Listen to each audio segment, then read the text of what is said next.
ये कहानी है कोलंबिया नाम के एक बेहद ही खूबसूरत राज्य की, जहाँ के सभी लोग बहुत ही खुश थे और अपने राजा रानी को बहुत ही प्यार करते थे। वहीं हम राजा और रानी की इकलौती बेटी राजकुमारी एलियान को देखते हैं, जो अपने दोस्तों के साथ उड़ने वाले जानवर पर बैठकर घूम रही होती है।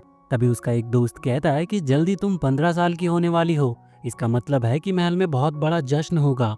तो एलियान सबको मना करते हुए कहती है कि नहीं, मैं अब बड़ी हो चुकी हूँ, इसलिए मैं अपना सारा वक्त अपनी माता पिता के साथ बिताऊंगी। इसके बाद एलियान के सभी दोस्त अपने अपने घर चले जाते हैं और एलियान भी महल में लौट आती है। तभी उसके पास नाजरा नाम की एक महिला आती है और कहती है कि सब कुछ कंट्रोल से बाहर जा रहा है, तुम्हें जल्द से राजा रानी के पास जाना चाहिए। महल में एंटर करते ही एलियान का फेवरेट पेट फ्लिक उसके पास आता है। फिर वो देखती है कि किसी ने महल के अंदर तोड़ फोड़ की है, लेकिन वो इससे ज्यादा हैरान नहीं होती और हमें अपनी कहानी सुनाना शुरू करती है। ये करीबन 1 साल पहले की बात थी, जब राजा और रानी शिकार पर गए थे। तभी किसी कारणवश वो दोनों एक डरावने राक्षस में बदल गए, और अगर प्रजा को ये बात पता चल जाती तो बहुत बड़ी परेशानी खड़ी हो सकती थी। इसीलिए तब से वो किसी को भी राजा और रानी से मिलने ही नहीं देते थे।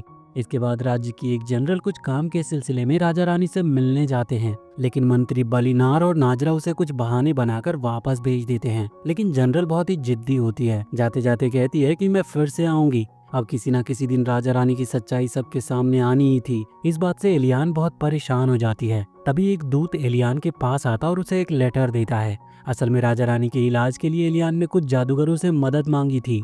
लेटर खोलते ही उसके अंदर से दो बड़े बड़े शैडो बाहर निकलते हैं। वो उससे कहते हैं कि इलाज के लिए हमें तुम्हारे माता पिता की जांच करनी पड़ेगी, इसीलिए हम जल्द ही इस राज्य में आने वाले हैं। वहीं दूसरी ओर नाजरा और बलिनार आपस में बात कर रहे थे कि अब समय आ गया है सबको बताने का कि राजा रानी अब नहीं रहे और उनकी जगह एलियान राज्य की जिम्मेदारी संभालेगी।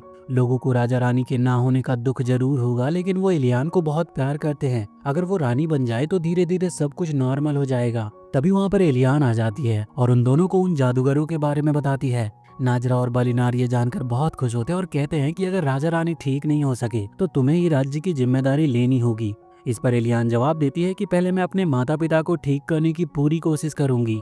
अगले दिन सब लोग अच्छे से तैयार होकर जादूगरों का इंतजार कर रहे थे। तभी वहाँ पर एक छोटा सा मेंढक उछलते हुए महल के अंदर आता है। फिर उसके अंदर से दो गोल मटोल लोग बाहर निकलते हैं। पहले वो दोनों एलियान को अपना परिचय देते हैं। फिर एलियान उन्हें अपने माता पिता को दिखाती है। दोनों ही बड़े राक्षसों को देखकर वो डर जाते हैं। इतना ही नहीं, राजा रानी भी जादूगरों को देखकर खुश नहीं लग रहे थे। एलियान अपने माता पिता को खिलौने दिखाकर उनका ध्यान भटकाती है और फिर जादूगरों से बात करने लगती है।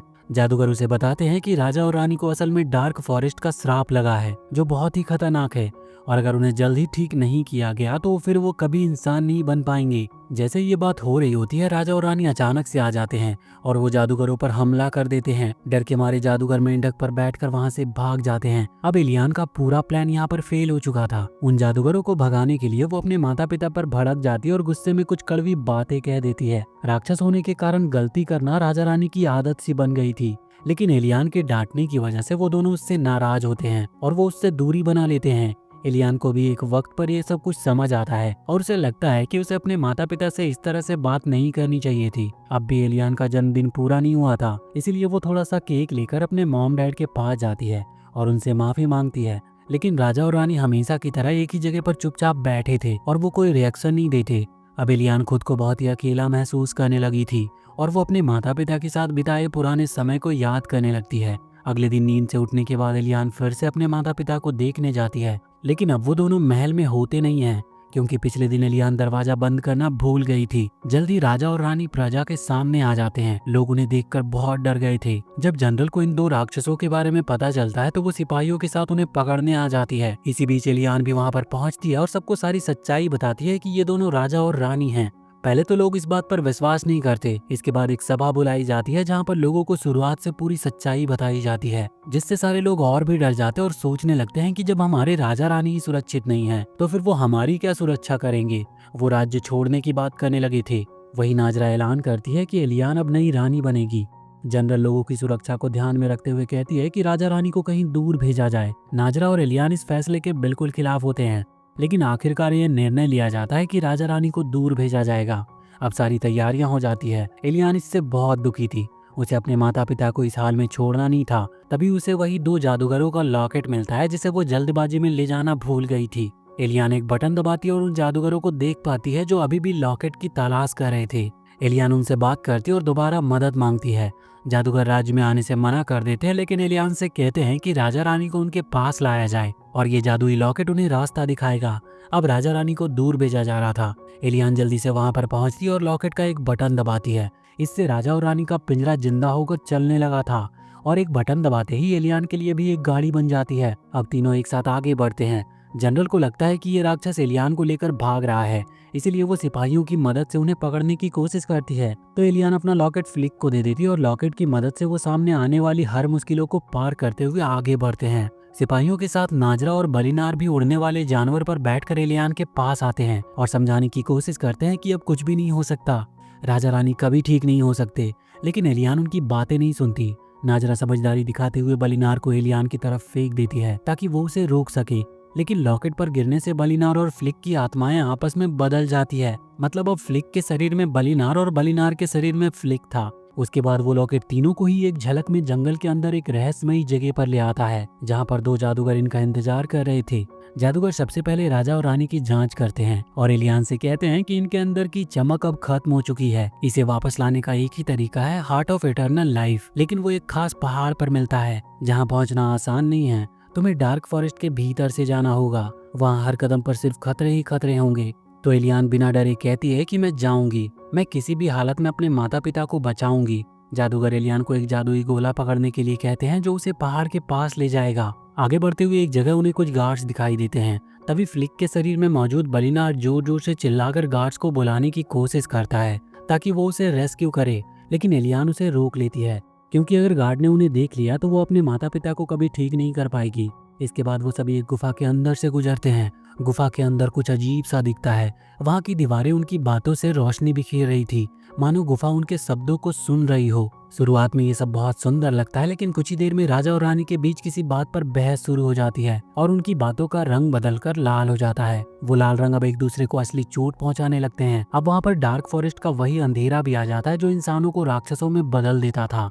अब बस एलियान ही एकमात्र इंसान बची थी। अंधेरा उसकी ओर बढ़ता है। ये देखकर राजा और रानी अपनी लड़ाई रोकते हैं और एलियान को बचाने के लिए आगे बढ़ते हैं, लेकिन लाल रोशनियों की वजह से वो उसके पास पहुंच नहीं पाते।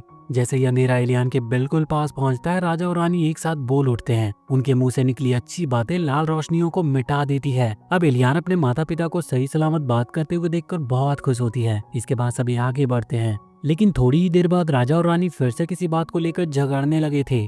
तो एलियान उन्हें समझाती है कि पहले जो हुआ उससे कुछ तो सीखो, अगर हम ऐसे ही लड़ते रहे तो फिर से मुसीबत में फंस सकते हैं। फिर सब एक जगह पर रुककर आराम करते हैं।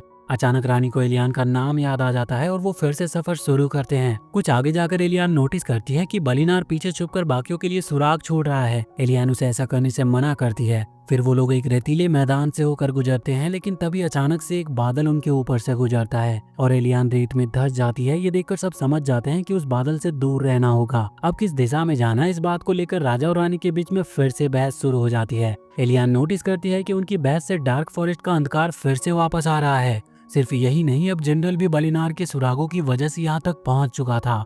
सब लोग जल्दी जल्दी आगे बढ़ते हैं। राजा और रानी अभी भी बहस कर रहे थे, जिससे मौसम खराब होने लगता है और रेत नीचे धंसने लगती है। किसी तरह वो एक पत्थर का सहारा लेकर बच गए थे।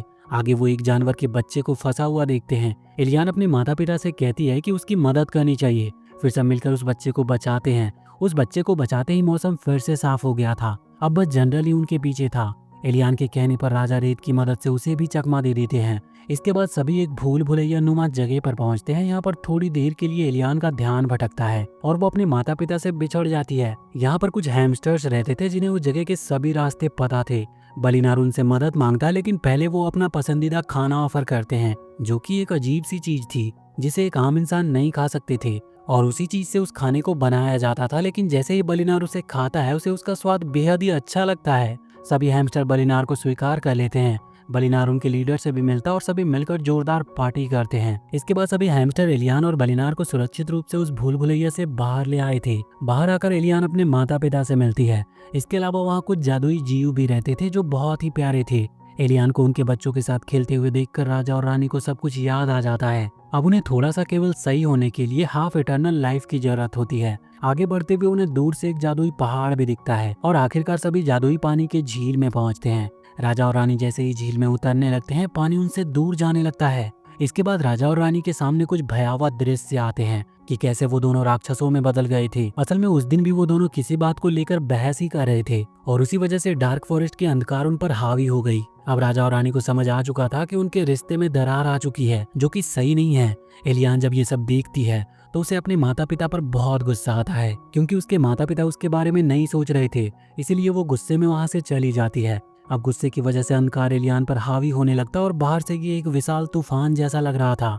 राजा और रानी एलियान की मदद करने के लिए उसके पास जाने लगते हैं, लेकिन तभी वहां पर जनरल आ गया था और वो दोनों को पकड़ लेता है। इसके बाद जनरल अपने लोगों को आदेश देता है कि इन दोनों राक्षसों को बहुत दूर ले जाया जाए। बलिनार ये सब देखकर अपने हैमस्टर साथियों से मदद मांगने जाता है। रास्ते में हैमस्टरों की सेना सबको पकड़ लेती है और राजा और रानी को आजाद कराने के बाद जब वो बात करते हैं तो सभी को यकीन हो जाता है कि यही असल में राजा और रानी हैं। वो अपनी गलती के लिए माफी मांगने लगते हैं। इसके बाद नाजरा राजा और रानी से एलियान के बारे में पूछती है। रानी उन्हें तूफान की ओर इशारा करती है। इसके बाद सभी लोग पहाड़ की ओर निकल पड़ते हैं। अब यहाँ अंधकार ने एलियान को पूरी तरह से घेर लिया था। तभी राजा और रानी को एक आइडिया आता है और वो जाकर झील का पानी बिना छुए एलियान के ऊपर गिराने लगते हैं। इसके कारण अंधकार थोड़ा दूर चला जाता है और यहाँ पर राजा और रानी को अपनी गलती का अब एहसास हो चुका था, इसीलिए दोनों मिलकर एलियान से माफी मांगते हैं। इसके बाद एलियान को अपने माता पिता के साथ बिताया हुआ बचपन याद आने लगता है और इन सब कारणों से आखिरकार उसका गुस्सा भी शांत हो गया था। एलियान अपने माता पिता से मिलती है और उन्हें गले लगा लेती है। तभी झील में फिर से पानी बहने लगता है और राजा रानी पहले की तरह इंसान बन जाते हैं। सभी लोग ये देखकर बहुत खुश होते हैं। फ्लिक और बलिनार भी अपने सही शरीर में वापस लौट आते हैं। इसके बाद हम 1 साल के बाद का समय देखते हैं। अब एलियान का जीवन खुशियों से भर चुका था। राजा और रानी दोनों अलग अलग महलों में रहते हैं और राज्य की जिम्मेदारियां संभालते हैं, पर जब जरूरत होती है तो वो हमेशा एलियान के पास ही रहते हैं। और इस बार एलियान अपने जन्मदिन को बड़े ही धूमधाम के साथ मनाती है, जहाँ दोनों जादूगर भी इस खुशियों में शामिल होते हैं। और इसी के साथ ये मूवी यहीं पर खत्म होती है। तो वीडियो अगर पसंद आई हो तो चैनल को सब्सक्राइब करके बेल आइकन जरूर दबा ले और कमेंट सेक्शन में हमें बताएं कि आपको ये कहानी कैसी लगी।